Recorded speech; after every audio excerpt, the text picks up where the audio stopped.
Assalamualaikum warahmatullahi wabarakatuh. Kami dari kelompok 5 mata kuliah manajemen risiko ingin menjelaskan tentang materi pertemuan 3, yaitu kerangka kerja Enterprise Risk Management atau IRM.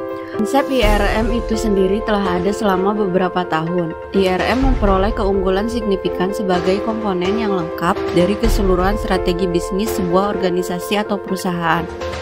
RMA IRM Council mulai berupaya untuk menciptakan panduan praktis untuk menerapkan kerangka manajemen risiko perusahaan yang kuat yang akan membantu institusi dari berbagai ukuran mengelola risiko mereka secara holistik.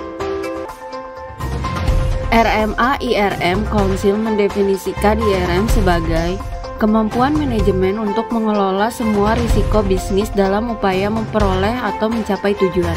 Dengan menjadikan hal tersebut sebagai panduan, Dewan mengadopsi sebuah strategi yang akan membantu manajemen mengenai risiko yang akan dihadapi perusahaan.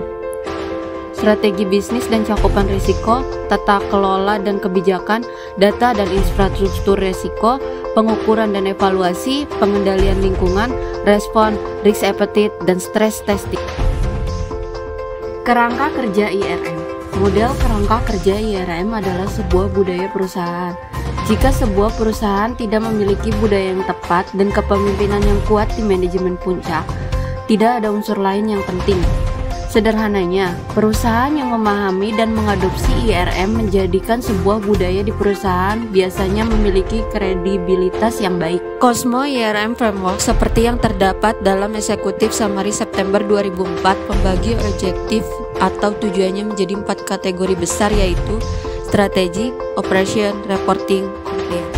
Selain dari membaginya menjadi 4 kategori umum secara tujuannya, IRM juga terbagi menjadi 8 komponen yang saling berhubungan. Komponen tersebut berasal dari bagaimana cara manajemen mengelola perusahaan dan menggabungkannya ke dalam proses. Komponen tersebut yaitu 1. Internal environment, 2. Objective setting, 3. Event identification, 4. Risk assessment, 5. Risk response, 6. Control activities, 7. Information and communication, 8. Monitoring.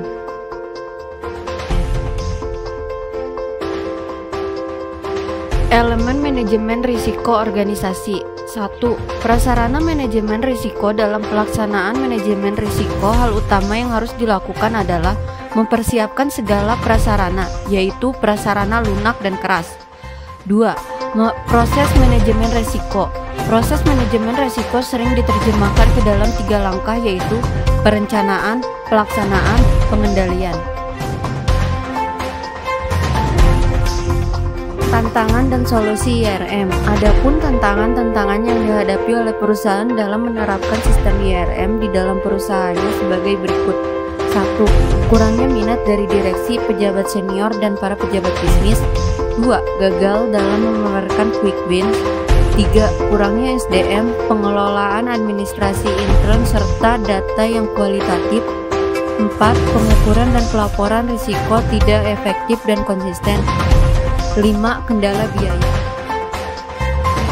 Solusi penerapan IRM. 1. SDM yang profesional dengan jumlah yang memadai. 2. Melakukan pengembangan IRM dan merencanakan penerapannya. 3. Meyakinkan direksi untuk mendapatkan dukungan dengan menggunakan kreasi yang bernilai mengidentifikasikan quick win. 4. Memelihara semangat para tim dalam menerapkan IRM dalam jangka waktu yang sangat lama. Peran audit internal dalam IRM. Peran inti audit internal dalam IRM adalah kegiatan yang berhubungan dengan layanan pemastian yang meliputi 1. Memberikan keyakinan pada desain dan efektivitas proses manajemen risiko.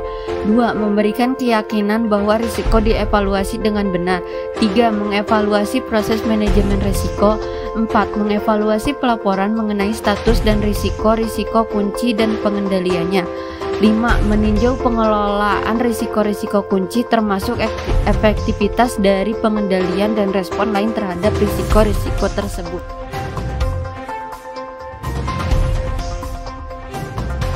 Peran tambahan lain yang boleh dilaksanakan dalam layanan konsultasi dengan dibarengi pengamanan independensi dan objektivitas yang cukup antara lain memulai pembentukan IRM dalam organisasi, mengembangkan strategi manajemen risiko bagi persetujuan dewan,